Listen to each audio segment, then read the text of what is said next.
आज फागुन 21 गते सोमबार साताको दोस्रो कार्यको दिन आजको शेयर बजारमा पोजिटिभ सर्किट लागेको छ। नेप्से इन्डेक्स 6% को गेन गरेर आजको लागि सर्किट ब्रेकर हिट गरेको छ। 6% अर्थात् 117.7 अङ्कले बढेर 1960बाट एकैचोटि 2078 बिन्दुमा नेप्से आइपुगेको छ। कारोबार रकम चाहिँ खासै धेरै आएको छैन। कारोबार अवधि थोरै भएको हुनाले जम्मा 37 करोडको मात्र कारोबार आएको छ। आज नेप्से ओपन भए लगतै 4 मिनटमा नै करिब 4% को गेन भएपछि 20 मिनटको लागि कारोबार हल्ट हुन पुग्यो। पुनः 20 मिनटपछि खुलेको कारोबारमा 5% को लिमिट हिट गरेपछि पुनः 40 मिनटको लागि बन्द भएको थियो र फेरि खुलेको कारोबारमा पुनः 6% लिमिट गेन गरेर नेप्से आजको लागि चाहिँ ट्रेडिङ हल्ट भएको छ। अब आजको लागि कारोबार हुँदैन र नेप्सेले चाहिँ हिजोको क्लोजिङले 6% अर्थात् 117.7 अङ्कको गेन गरेर 1960बाट 2078 बिन्दुमा आइपुगेको छ। सर्वप्रथम सबै मेरा रेस्पेक्टेड अडियन्सहरूलाई हार्दिक शुभकामना बधाई भन्न चाहन्छु। Congratulation, grand congratulation to all the respected audience भन्न चाहन्छु। अब भने हामी नेप्सेको क्यान्डलस्टिक एनालाइसिसतिर टेक्निकल एनालाइसिसतर्फ जाउँ। स्क्रिनमा नेप्सेको प्राइस चार्ट देख्न सकिन्छ। आज अब कारोबार क्लोज भएको हुनाले एनालाइसिस मैले छिटै नै राख्न चाहेँ र आजको नेप्सेमा चाहिँ एउटा पोजिटिभ सर्किटवाला क्यान्डल बनेको छ। जुन हिसाबले अगाडि पनि बनेको थियो एउटा क्यान्डल हामीले यहाँ अगाडि पनि देख्न सक्छौँ। मङ्सिरको 24 गते जुन क्यान्डल बनेको थियो डिसेम्बर 10,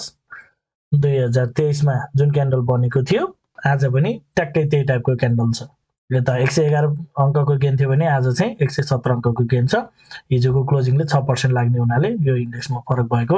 र पुनः यो जब यो एउटा पोजिटिभ सर्किटवाला क्यान्डल बनेपछि नेप्सेले एउटा राम्रो सडन ड्रास्टिक राइज गरेको थियो माथितिर। सो होप यो क्यान्डलले पनि माथितिरको यात्रा तयार गर्दैछ भन्ने हिसाबले हामीले लिन सक्छौँ। ओभरअल धेरै नै राम्रो छ।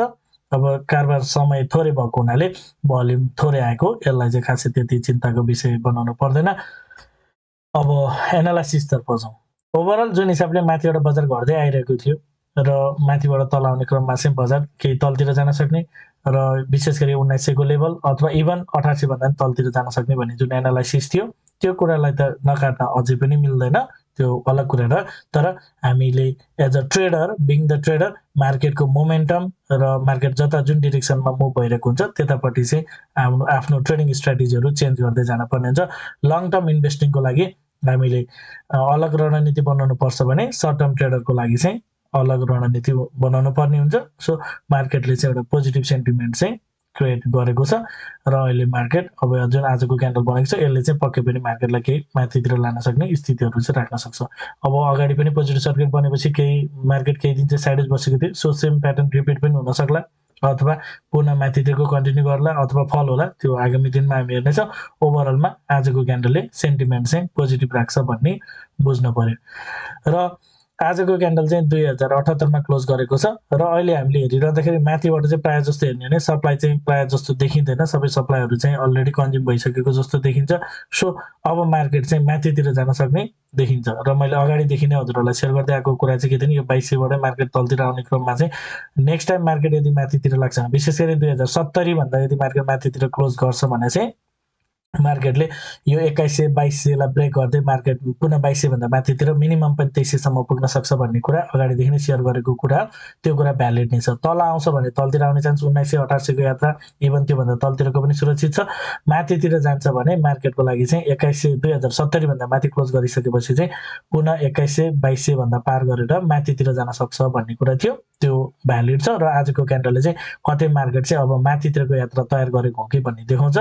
आजको क्यान्डलको फर्मेसन हेर्दाखेरि यदि माने क्यान्डल भ्यालिड हुने हो भने यसले चाहिँ मार्केटलाई केही माथितिर लान सक्ने इन्डिकेट गर्छ र मार्केटले 2100-2200लाई पार गर्दै माथितिरको यात्रा तयार गर्न सक्छ भन्ने प्राइमरी एनालाइसिस त्यसरी लिन सक्छ। अब यो भ्यालिड हुन सक्दैन, जस्ट एउटा म्यानिपुलेसन भयो, फेरि बजार तलतिर जाने हो भने त्यसको लागि अरू छुट्टै रणनीतिहरू बनाउनु पर्ने हुन्छ। अब हामी हेर्दै जानेछौँ। अब विकली टाइम फ्रेममा अब खास आज दोस्रो कारोबार दिन हो, त्यही पनि कस्तो किसिमको क्यान्डल बनेको छ भनेर यदि हामी हेर्छौँ भने करेन्टली हेरिरहँदाखेरि चाहिँ के भएको छ भने चाहिँ यो क्यान्डल रनिङ फेजमा छ। अहिले नै यसलाई विश्लेषण गर्न चाहिँ हतार हुन्छ, तर हेरिरहँदाखेरि मार्केटले के गरेको छ त जुन हिसाबले माथिबाट तल फल भएको छ यो सप्लाई जोनबाट फल भएको र मार्केट तल आउने क्रममा चाहिँ मार्केटले जुन यो अगाडि एउटा फेयर भ्यालु ग्याप थियो ट्याक्क त्यसमा चाहिँ टच गरेर मार्केट माथितिर गएको छ करेन्टली हेरिरहँदा अगाडिको क्यान्डललाई कम्प्लिटली इनगल्फ पनि गरेको छ बुलिस इनगल्फिङ टाइपको क्यान्डल बन्न खोजेको जस्तो देखिन्छ अब कम्प्लिट भइसकेको छैन भोलि फेरि बजार घटेर तल आएर क्लोज पनि गर्न सक्छ त्यो पछिको कुरा यो क्यान्डल फर्मेसन नभएसम्म भन्न मिल्दैन तर यदि मानव मार्केट केही माथितिर गएर बन्द हुने हो भने यसले चाहिँ पक्कै पनि एउटा चाहिँ सकारात्मक भावना चाहिँ तयार गर्छ विकली टाइम फ्रेममा मार्केटले मिनिमम पनि 2055 भन्दा माथितिर क्लोज गर्यो भने त्यसलाई चाहिँ हामी सकारात्मक रूपमा नै लिन सक्छौँ अब कता क्लोज गर्छ त्यो हेर्न जरुरी छ अब करेन्टली अब इन्ट्राडे चार्ट हेर्नको लागि अब खासै आज क्यान्डल्सहरू फर्मेसन हुन सकेको छैन तर अब आवरली टाइम फ्रेमलाई हामी एनालाइसिस गरौँ आवरली टाइम फ्रेममा डिटेल एनालाइसिस गर्न चाहन्छु के भइरहेको छ भन्ने कुरा आवरली टाइम फ्रेममा कस्तो मुभ छ भन्दा मार्केटले चाहिँ जुन हिसाबले तलबाट चाहिँ माथितिर मार्केट गइरहेको थियो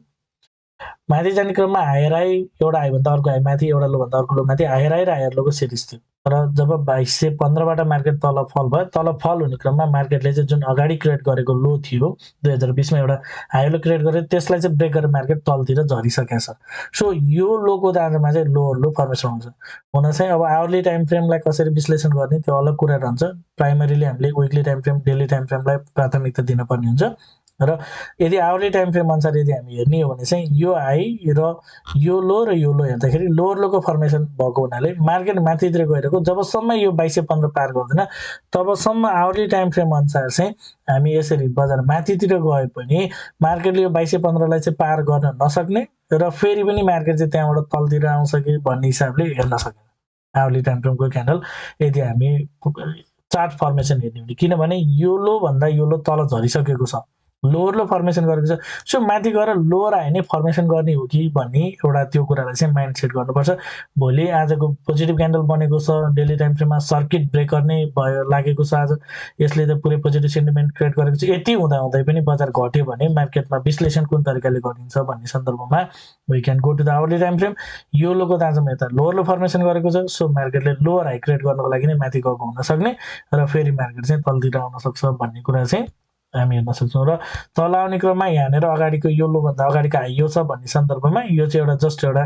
लिक्विडिटी मात्र हो यो चाहिँ हाई होइन यसको लागि यो लो जुन यतापट्टि अहिले लोएस्ट पोइन्ट फर्मेसन गरेको छ मार्केटले यो लोको लागि चाहिँ एकैचोटि 1946मा जुन लो फर्मेसन गरेको छ यो लोको लागि हाई भनेको 2215 नि हो त्यसैले 2215 भन्दा तलको मार्केट आवरली टाइम फ्रेममा त्यति पोजिटिभ देखिँदैन अब यो भनिरहँदाखेरि मार्केट फेरि तलतिर घट्ने रहेछ भनेर त्यो मेन्टालिटी तयार गर्नुभन्दा पनि आफ्नो हिसाबले एउटा रिस्क म्यानेजमेन्टको कुरालाई ध्यानमा राख्दै टाइट स्टप लस राखेर एउटा चाहिँ अगाडि बढ्नुपर्ने कुराहरू चाहिँ हेर्न सकिन्छ ओभरअल फुल्ली इन्भेस्टेड कहिले पनि हुनु हुँदैन त्यो कुरा बुझ्नु पर्यो मार्केटमा जहिले पनि 30 देखि 40% को पोर्टफोलियो चाहिँ जहिले पनि आफ्नो क्याशमा चाहिँ राखिराखेको हुनुपर्छ र सडन यदि हामीले कहिलेकाहीँ मार्केटमा केही राम्रो देखेर इन्भेस्ट गरिहाल्छौँ भने पनि त्यसलाई क्यास विथड्र जुन मानव 100% स्पेन्ड गरे इन्भेस्ट गरिहाल्यो भने पनि मार्केटमा केही प्रफिट भइसकेपछि चाहिँ एटलिस्ट मिनिमम पनि 20 देखि 30% चाहिँ क्यास चाहिँ निकालेर राख्न पर्ने हुन्छ त्यो कुरालाई विचार गर्नुपर्छ र त्यसले चाहिँ तल आयो भने एभरेजिङ गर्नको लागि फाइदा हुन्छ कहिलेकाहीँ मार्केटमा केही सडन अपर्च्युनिटी आयो भने त्यसमा इन्भेस्ट गर्नको लागि पनि फाइदा हुन्छ हरेक कुराहरू चाहिँ अथवा हामीलाई ट्रेडरलाई प्ले गर्नको लागि पनि सजिलो हुन्छ ओभरअल भेरी छिटो आज किन्ने भोलि बेच्ने इन्ट्राडे गर्ने त्यसमा चाहिँ धेरै रिस्क हुन्छ overall long run at least positional टाइपको ट्रेड गर्यो भने त्यसले चाहिँ पक्कै पनि केही प्रफिट गर्न सक्छ भन्ने कुरा हजुरहरूलाई अपडेट गराउँदै हजुरहरूलाई मेरो एनालाइसिस के कस्तो लागिरहेको छ कमेन्टमा जानकारी गराइदिनु होला मेरो एनालाइसिस मेरो प्रेजेन्टेसन मन परेको छ भने भिडियोमा एक लाइक भने अवश्य गरिदिनु होला यदि मसँग टेक्निकल एनालाइसिसको कोर्स गर्न चाहनुहुन्छ भने कृपया स्क्रिनमा देखेको नम्बरमा सम्पर्क गर्नु होला 9863805867 यसमा कल मेसेज अथवा व्हाट्सएप गर्न सक्नुहुनेछ साथै यदि हजुरहरू शेयर मार्केटमा चाहिँ डिस्कसनको लागि यदि लाइभ मार्केट चलिरहेको बेलामा इन्टरेक्सन ग्रुप चाहिँ खोजी गरिरहनु भएको छ भने पनि यो नम्बरमा सम्पर्क गर्न सक्नुहुनेछ as a suggestion as a advisory ग्रुपमा पनि मलाई लिन चाहनुहुन्छ भने यही नम्बरमा सम्पर्क गर्नुहोला 9863805867 कल मेसेज अथवा व्हाट्सएप गर्न सक्नुहुनेछ मलाई केही सल्लाह सुझाव प्रतिक्रिया छ भने कमेन्ट मार्फत दिन सक्नुहुनेछ पहिलो पटक हेर्दै हुनुहुन्छ भने च्यानल सब्स्क्राइब गरेर जोडिनु भन्न चाहन्छु यदि हजुरहरूलाई मार्केट आज किन छिटै बन्द भयो यसको रुल के हो त्यो कुरा थाहा छैन भने म यहाँ अब अन्तिममा भिडियोको लिङ्क राखिदिनेछु त्यो भिडियो हेरेर हजुरहरूले थाहा पाउन सक्नुहुन्छ सर्किट ब्रेकर भनेको के हो र सर्किट ब्रेकर कसरी हुन्छ के हो त्यसको कुराहरू सबै डिटेल्समा भिडियोको अन्तिममा अब हजुरले भर्खर क्लिक गरेर हेर्न सक्नुहुनेछ। ओके, आजको लागि यति नै। वान्स अगेन ग्रान्ड कङ्ग्रेचुलेसन भन्दै आजको भिडियो एन्ड गर्न चाहन्छु। हवस् त, धन्यवाद, नमस्ते।